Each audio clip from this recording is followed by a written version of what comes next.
So I guess what we're really talking about is what if an implementation is going so bad that you actually need someone to come in and rescue it and get it back on track?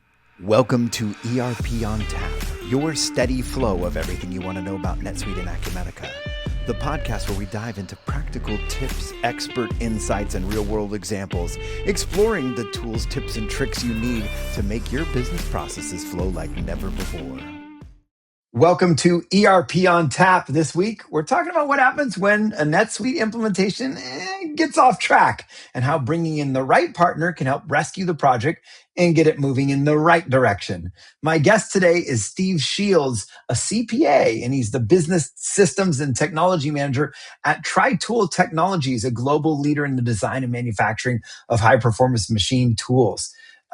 And they happen to be right down the street from us. So we know Steve pretty well and asked him, and he was excited to be on the podcast. Steve joined TriTool while in its NetSuite implementation. As a matter of fact, the implementation was already underway, and he had a front row seat to the challenges the company was facing, as well as the process of bringing in a new partner, which just so happened to be us, Pertello, to help finish implementation the right way. So let's bring Steve on right now. Steve, there you are. It's so good to see you, man. Thanks for joining us here on ERP on Tap. Good morning. How's it going? It's going well. I'll tell you what. You know what? Obviously, you're sitting there in your work environment. You've got the cool TriTool shirt on and stuff. But let's step back for a second. When you're not working, what are you doing after hours? What are you doing on Saturday? What do you do for fun? Well, lately, a contractor in my free time because I've been renovating a house that we got last year, and it's been fun. As a matter of fact, I recently almost had a big accident. You can see it. I've got some stitches there. Oh my goodness! Tuesday, my finger caught a metal junction box whenever I was in the attic, and it was super hot, so I had to watch blood and stuff and get out of the attic fast enough so that I wouldn't pass out up there. So it was fantastic. But That's awesome. now. And when I'm not a contractor and I'm not at work, I try and spend time with my family. I do a little video games. I like to read. Lately it's been more audiobooks, but I'm rarely bored. Oh, that's great. No, it sounds everything except the attic part. I was in my attic last week. We new house as well. Steve and I were talking off camera a little bit about the perils and the fun stuff of new houses, but being in the attic, man, especially during the hot, we're both in the Sacramento area. Oh my gosh, when it gets to be really hot, that's why you want to do morning attic runs, right? Not afternoon ones. Absolutely. Oh my goodness, that's funny. Well, I'll tell you what, you've got the TriTool shirt on. We know you so well, but some of our listeners here listening don't exactly know. I'm kind of curious, your history with TriTool. How did you find TriTool or TriTool find you? Tell us a little bit about that journey to TriTool. Well, I had been working in private accounting and trying to get my CPA exams passed. And I was at a point where I felt like my commute, which was close to an hour, was a little much for me. And I had started considering other avenues of work. And I had worked as an accountant for one of the larger rental car companies. And heard from a recruiter about TriTool as an option. And I interviewed, everything hit well. I got along with the controller and the CFO, and I felt like it was half the commute, better pay, better feel for what I needed to do. And so I got in here, and they needed an accountant to straighten some stuff out. Their previous accountant didn't leave everything really clean, and I have a history of attention for detail, and so I went at it and got those things straightened out. And as time went on, I opened up some time in my day and started branching out to other departments within the company. And as I completed my CPA exams and the experience that I needed to get licensed as a CPA, I was going to branch off to another place. And they asked if I could stay in a different capacity. So I went in and became a field services project controller. And it was really kind of like financial analysis mixed with reporting and contract review, which was new for me. And I did that for a while. They brought me back over as finance manager in our accounting department for a short time. And while all of this had been going on, we were researching a new ERP. We were in a non-cloud based ERP, Okay. and we decided as a company that we needed to be in the cloud. And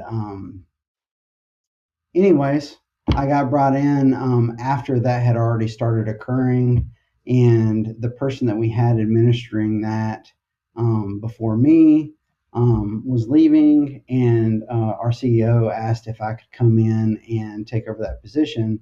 So all of that time that I had built working relationships within the company between departments like sales, marketing, the production area, etc., um, kind of came to a head where I had a lot of procedural knowledge that most people don't have the insight for, Yeah. just because they're not working with an accounting background, with sales, with Yeah. all these other Yeah. departments. And so it's worked pretty well. And then the attention to detail that I've been required to have throughout my career became a really good and important part of that, because I'm able Yeah. to Huge asset. follow the triggers through the system and work with Protello to get to where we needed to be to function the way that we want. Yeah, I love it. I love the part of your story where, obviously, I mean, my gosh, anybody who knows about that CPA exam and what you're going through there. So, and obviously now you're a very desired commodity. And luckily your company was smart enough to give you an offer that you couldn't refuse. And as you move in there, and plus you'd been moving around from position to position. So you really knew the company well. You're quite an asset there, and now that you're doing this podcast, other companies are going to send you job offers as well. So TriTool will give you a raise, is what they need to do right now to keep you. Then, okay, I'm not speaking for TriTool, but I think they should anyway. I love, as you mentioned a little bit about their journey to NetSuite, because as in the midst of your journey, TriTool is also on this journey of kind of going, okay, let's get out of the old ERP space and find something new. So they're looking at NetSuite. That's when you kind of arrive on the scene. Tell me a little bit more about discovering NetSuite. Why NetSuite? And you eventually said, and Pertello. So you found us. We're consultants. We're a NetSuite partner. Why NetSuite? Why Pertello? Well, it started off with us listening to a variety of companies give their demos on what cloud based products they had. And as we were going through that, we eventually settled on NetSuite. Whoever was the representative on the NetSuite side suggested that we use a company that was not Protello to get us switched over. And that was not going very well. Um, What's I some of can the get stuff that into, wasn't? What's some of the stuff that wasn't going well? well, so one of the biggest parts to me is we had some customizations that we wanted that we were promised during the demo were possible, but then whenever we started getting to the reality of it, it wasn't as easy as they had indicated. And I get it. There's some kind of like cutoff between where the salesperson's speaking and then whenever the person actually uses the product is speaking, and sometimes there's a communication gap there, but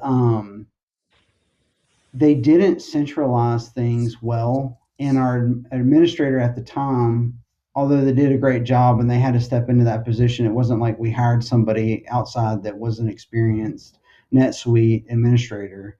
Um, they facilitated meetings and they made sure that, like schedule wise, everything was good, but the actual communication for training, customizations, etc., were department based pretty much only, and there wasn't a lot of good communication between departments on what the customizations would do to them as we move forward through our integration process, and it caused a lot of hiccups.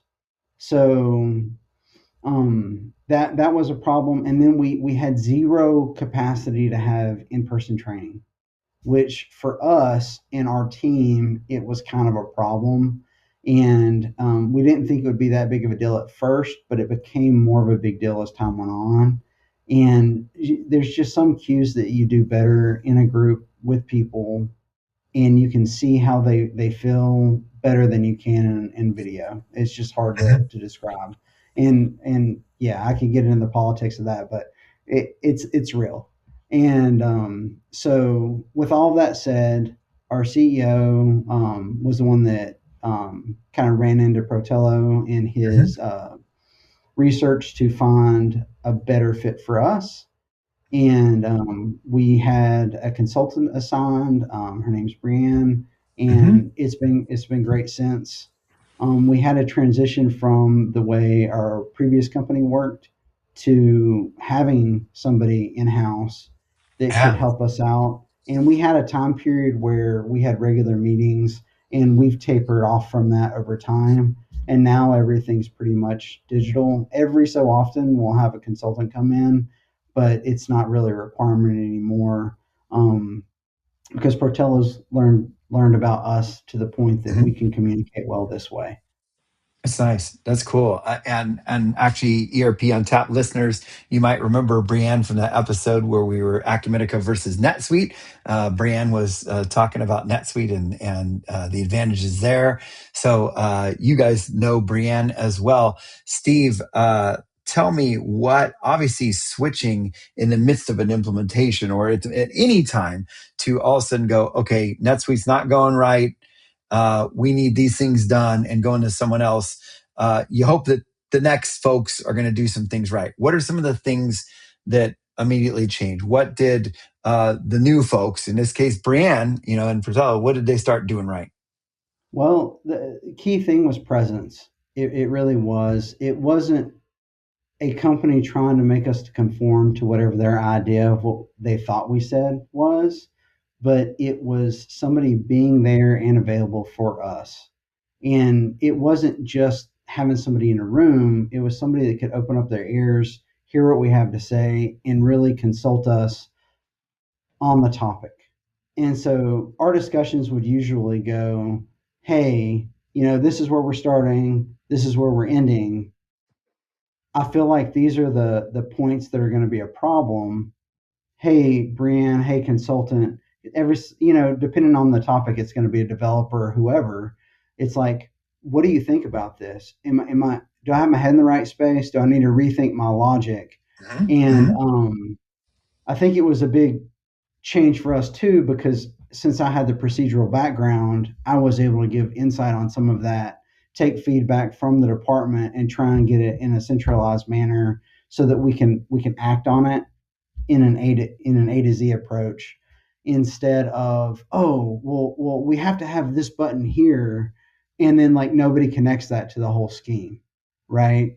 And so Portillo just tremendously helped, because they would listen, they would tell us if they thought we might be going down a wrong path, or reiterate what they're trying to say to make sure that we understood. And then they were okay as well if I asked to restate things to make sure that even though they understood what came from like one person, it makes sense for the whole. Yep. And Yep. it's been a good interplay, and I've really enjoyed working with Protello on this. And outside of those two things, the listening to us and being there, I Yeah. really enjoyed the practical training. So it's not like Protello was like, hey, you have to use this as a resource all the time. They've always been very good about helping us learn how to do what we can and what we're willing to do, and letting us step away and work for ourselves. They Teaching you to haven't tried fish. to Yeah. insert it in a way that you can't manage it. And that was something that I Yeah. really didn't like about the first company. There were a lot of locked items like Mm. workflows or scripts that like we had zero ability to change or edit or review. It was just problematic. And so everything that I've worked with Protello on, it's always pretty open for us. And so like if I want to give permission to somebody in workflow, I can just pop in and add the right person's name or role. And I've been trained to some degree on that. Now I can be Mhm. self-sufficient. Mhm. And then whenever I'm too busy, I might just pop out and create a ticket and go, hey, can you add in this, that, or the other? Or can we have a meeting to go over this topic? And it's nice. Like nobody's pressuring me. They're there to support. And That's I great. can't say how much I appreciate that. Yeah, yeah. Steve, some of the folks here who listen to ERP on Tap can go deep nerd because we're all in this world here, and sometimes they even might be curious of specifics. What's something that before you made this switch wasn't working specifically, and and now, I mean, anything here in the last in your relationship with Patel? What's something that Patello fixed? I'm just kind of curious. You can go nerd on us if you want. What's an example of something in NetSuite they got I've tuned got a up? few. I've got a few. One complete creation type thing. We needed a way to handle our rental business within the company, and NetSuite didn't have a get out of the box function. So, with support from development on Portello's side, Brienne taking notes, us meeting together as a group, we were able to formulate a billing system that is triggered by non-finite contracts. So you could just rent equipment till whenever you want, and it's not like a solid like number of days. You can just rent it forever if you wanted to, as long as you're going to keep paying for it. And the system triggers, notifications to our billing team to make sure that they know when to bill. And there's a lot of interplay with like return items and stuff like that we had to approach. It was just a big deal, almost like creating a module from scratch for us. And then like littler things, it'd be, you have a prepaid customer and you don't want the shipping department to ship out that product um, in advance before we get paid. And, showing us how to create a button to make sure that they know that something's ready to ship, even though the prepaid's involved. I mean, like it was a big help.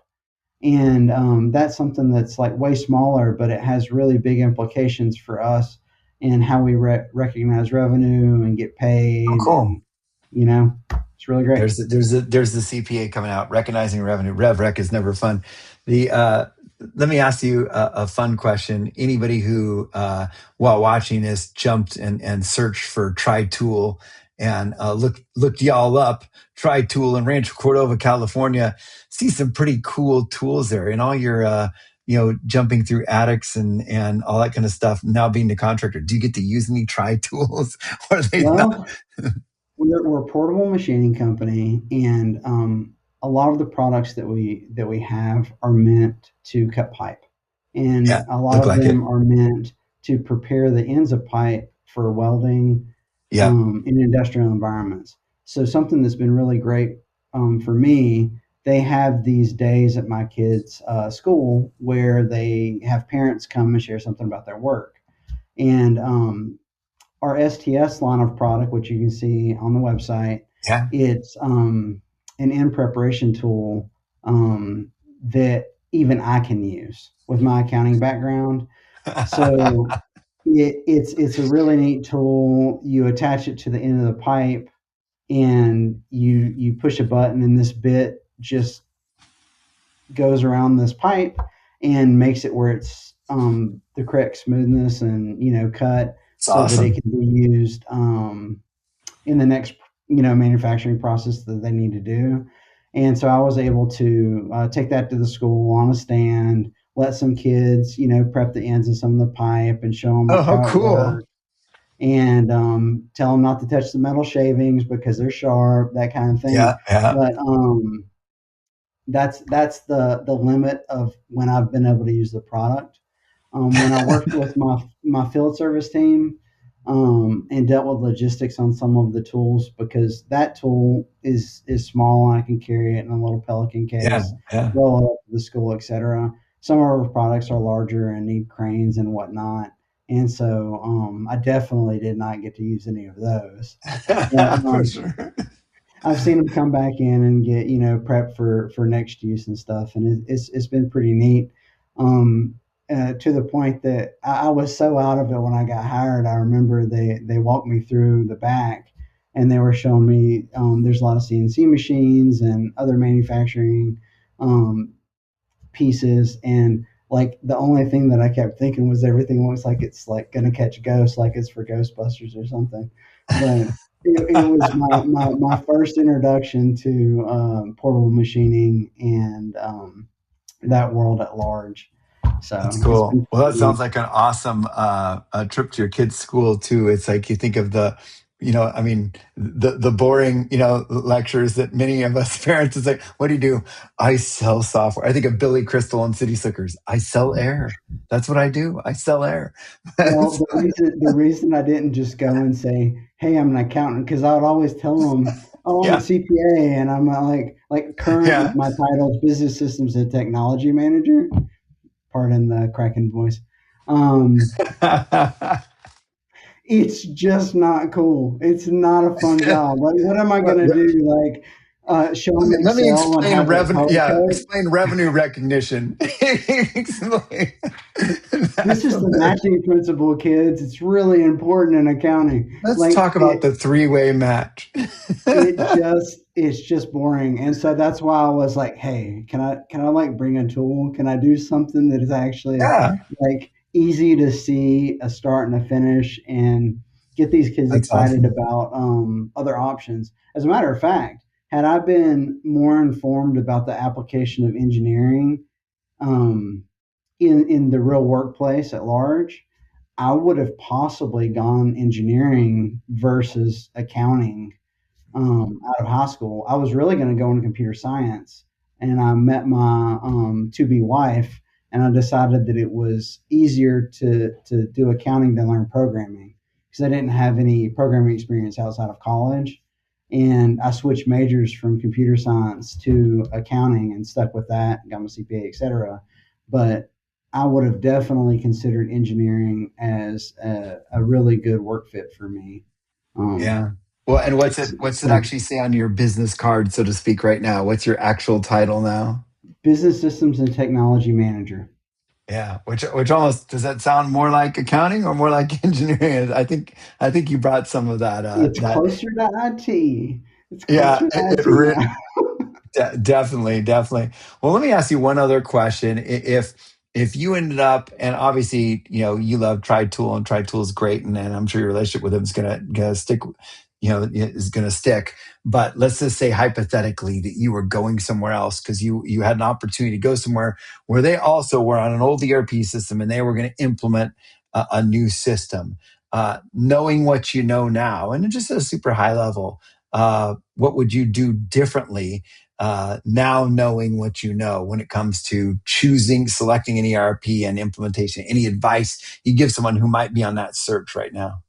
I actually got a chance to do this with a company a little Cool. while back, but my biggest advice is usually how you approach it. In the end, just like our company, our goal was to move on to a cloud-based ERP. We did the best we could to research it. We felt like Mhm. NetSuite was robust and able to meet our needs. And as we went forward, you're always going to get pushback from people that are resistant to change. And it's not necessarily a bad thing because folks have been using tools that they've currently had for a long time and they can kind of dictate the good things about it. And whenever you make change, just like in anything, you're going to see some gaps or things that are apparent gaps to you at the moment because you don't understand it, and it can cause problems. So, just like I suggested this other company, it's like if this is your goal, stick with the goal. Remind everybody that like this is the change that we have to make. Let's make the best of it.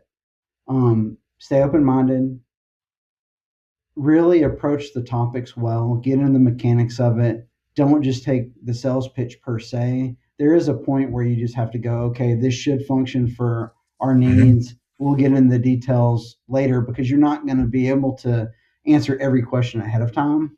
Mhm. But Mhm. going in open minded, getting into the mechanics of it, making sure the departments talk to each other about any changes that are happening that might take it away from an out of the Mhm. box deployment. Those are the key things to me. Everything else can get worked out with just, training and time. Even ourselves, we had customized some stuff, and over time, um, our customizations weren't working as well as the original people had hoped. And most of the people that we started with aren't here anymore because they retired. And in the end, we've peeled back some of those customizations to work in a more out of the box manner. And Mhm. it's improved a lot of the usefulness for our production team. Interesting. And so, again, open mindedness, attention to detail, and just don't rush into change. Even as I took on this position, a lot of things came up, and they're like, "Oh, well, we have this module that can do that." And I was like, "Hold up, we need it. We need to make sure we understand the module we've got now, and make sure that it doesn't meet our need. We're in a point where we can function. Let's just have a clear understanding and then move forward." And in a lot of cases, we haven't needed to change anything. It's we needed a better understanding of the tool we had. Yeah, I think a lot of people are sometimes surprised. They might think it might take very unique things, but when they look at the leading practices and what's built into the system, a lot of it was And right there. Was right I'll there. I'll circle back to another shout out to Brienne. She's really helped us with that too, because a lot of her suggestions were in line with that. And as I was able to get into different topics over time with her, we would get a chance to approach it, and I would ask like how are you directed on this, and she would go into that, and I was like, well, what was your initial response? And we'd work through it, and we've come up with so many better solutions since That's we've great. been able to approach it that way. That's great. Well, Steve, I appreciate your time, and ERP on Tap listeners, I appreciate you guys. As a matter of fact, if, as you hear these questions, you might have some of the answers yourself. Jump into the comment section right now and tell us what are some of the things that you would be looking for, and what are some things that maybe you would even do differently, like Steve just shared, if you were implementing a platform right now.